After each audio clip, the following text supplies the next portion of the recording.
CMR shopping mall biggest festive ధమాకా గంటకు బహుమతులు గెలుచుకోండి. నమస్తే, నేను Keshav. Welcome to Suman TV. Andhra Pradesh ఉప ముఖ్యమంత్రి విశాఖ ఉక్కు పరిశ్రమని కాపాడే పనిలో నిమగ్నమయ్యారా?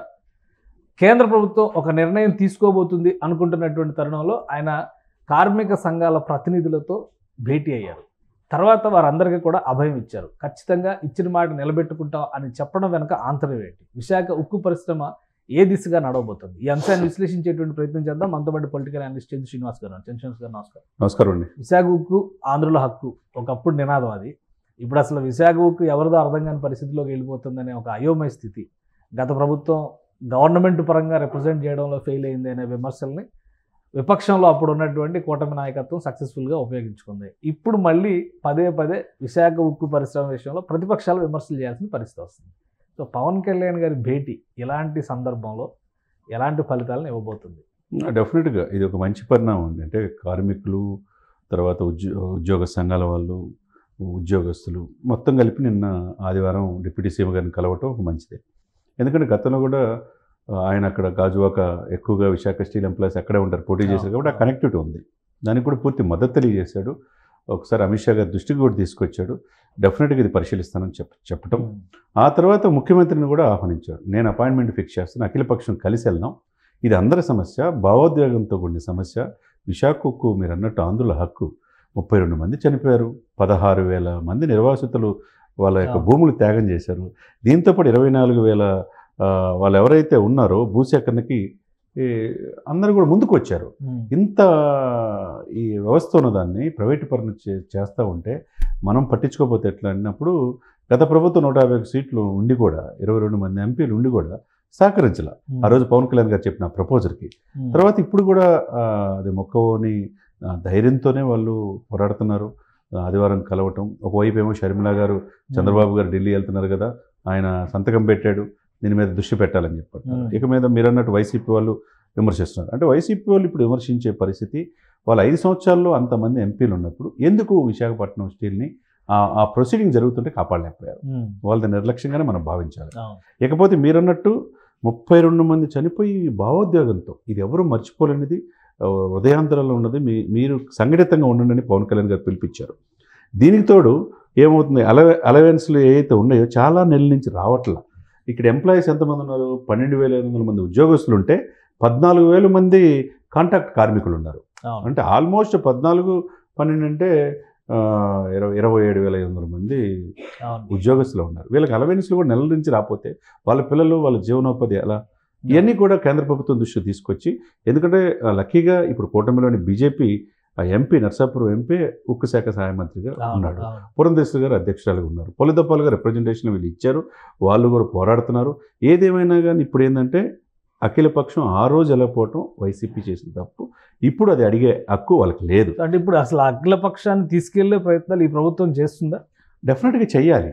మళ్ళీ రాకపోతే మళ్ళీ రెండోసారి తప్పు అవుద్ది వైసీపీది.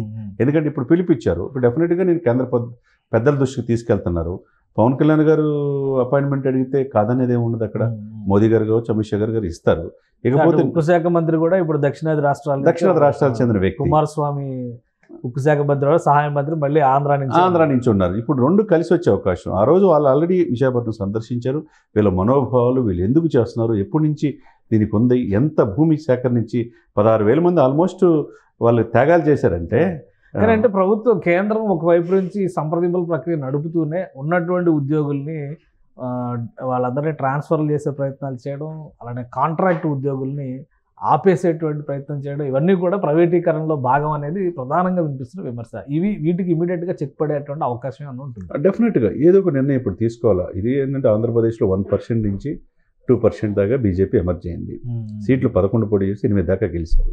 వాళ్ళకి ఎంపీ కూడా గెలిచారు, 2 ఎంపీలు గెలిచారు కదండి. ఏదైనా కానీ ఫ్యూచర్లో చాలా ఆంధ్రప్రదేశ్ మీద, దక్షిణ భారతదేశంలో ఆంధ్రప్రదేశ్ మీద వాళ్ళకి గురి ఉంది. కాబట్టి అంత తేలిగ్గా మీరు ప్రైవేట్ పరం ఇప్పుడు చేస్తే వాళ్ళు చేతులారా స్వయంకృతాపరాధంగా మనం భావించాలి. ఇకవైపు ఏంటంటే కూటమిలో కీలకంగా వివరించి ఈ పొత్తు పొడవటానికి కారణమై టీడీపీది కలిపిన పవన్ కళ్యాణ్ గారు కూడా పెద్ద గురుతర బాధ్యత ఇక్కడ. ఎందుకంటే ఆయనకి ఆ ఎమోషన్స్ తెలుసు, ఆ భావోద్వేగం తెలుసు. ఎంతమంది త్యాగదనుల వల్ల 32 మంది చనిపోతే కానీ విశాఖ ఉక్కు రాలా.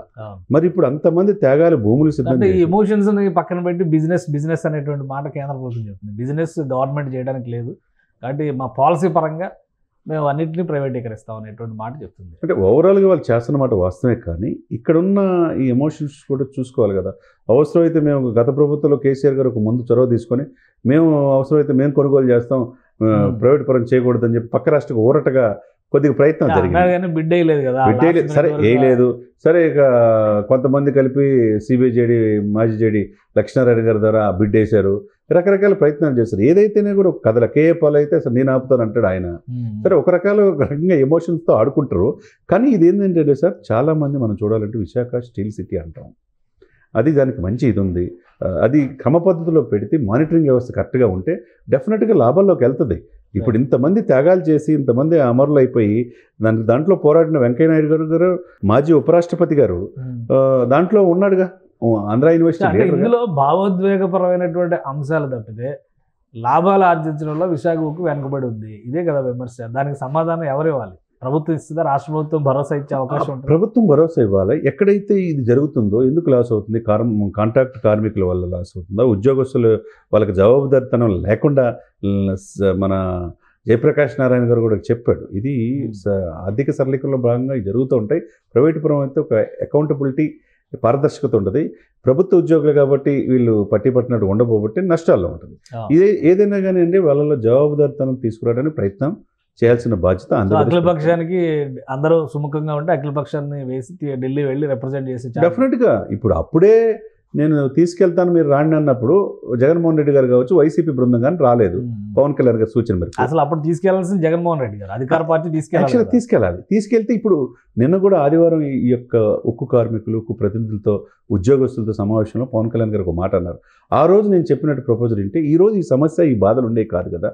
కానీ ఇప్పుడు మీరు ఒకటిగా ఉండండి, మీరు సంఘటితంగా ఉండండి, మళ్ళీ అఖిల పక్షాన్ని కూడా ఆహ్వానిస్తాం. డెఫినెట్గా నేను కేంద్ర ప్రభుత్వంలో పెద్దల దృష్టికి తీసుకొస్తామని చెప్పి పవన్ కళ్యాణ్ గారు ఏదైతే చెప్పారో, ఎప్పటి నుంచో పోరాడుతున్న వాళ్ళకి ఒక ఉపశమనం అనుకోవచ్చు, ఒక భరోసా అనేది మనం ఈ విషయంలో మనం చూడొచ్చు. రైట్. థ్యాంక్ యూ చంద్ర శ్రీనివాస్ గారు, మీ అభిప్రాయాలు తెలియజేస్తుంది. ఇది విశాఖ ఉక్కును కాపాడేటువంటి ప్రయత్నాల విషయంలో ఆంధ్రప్రదేశ్ ప్రభుత్వం ముందడుగు వేసేటువంటి అవకాశం స్పష్టంగా కనిపిస్తుంది. ముఖ్యంగా అఖిలపక్ష సమావేశం నిర్వహించడం ద్వారా రాష్ట్ర పార్టీల అభిప్రాయాన్ని కేంద్రానికి విన్నవించేటువంటి ప్రయత్నాలు జరుగుతున్నట్టుగా తెలుస్తుంది. దీంతో విశాఖ ఉక్కును కాపాడుకోవడానికి మార్గం సుగమం కావచ్చు అనేది అంచనాగా చంద్ర శ్రీనివాస్ గారు విశ్లేషిస్తున్నారు. ఇది స్పెషల్ డిస్కషన్. Keep watching.